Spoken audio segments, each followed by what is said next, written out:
Bonjour, je m'appelle Fatima. Je suis née le 20 juillet 1968 à Uzès dans le Gard. J'ai 56 ans, j'ai 6 enfants et 2 petits-enfants.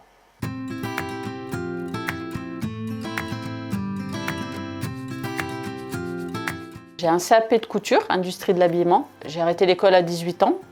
J'ai travaillé avec ma mère qui travaillait à la SNCF à Grenoble. Donc on nettoyait les trains, TGV, couchettes.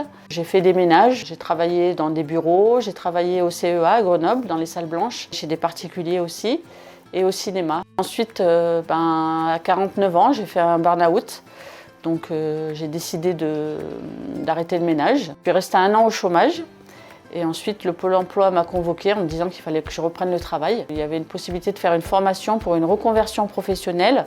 C'est la formation Verneil. Comme je connaissais le PIMS Médiation de Villefontaine, je me suis dit que j'allais aller demander un stage là-bas parce que je savais qu'ils aidaient les personnes à faire les démarches administratives. Donc j'y suis allée et ça a marché. Après mes 3 semaines de stage, ça s'est bien passé. J'ai demandé de faire une formation pour maîtriser un ordinateur parce que je ne savais pas faire. Elodie m'a appelée et m'a dit que si je voulais, je pouvais rentrer au PIMS pour faire des médiations en contrat aidé. Donc j'ai accepté. Je lui ai dit que je terminerai la formation par rapport à l'ordinateur et qu'ensuite je viendrai avec grand plaisir. Donc depuis le 7 juin 2021, je travaille au PIMS en tant que médiateur social. En étant médiateur social, en fait, j'ai pu avoir des formations.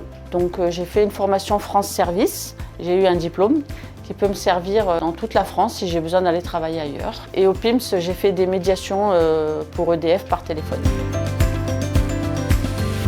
Depuis le 1er septembre 2024, j'ai obtenu mon CDI pour des médiations sortantes EDF en télétravail. Je fais 21 heures par semaine.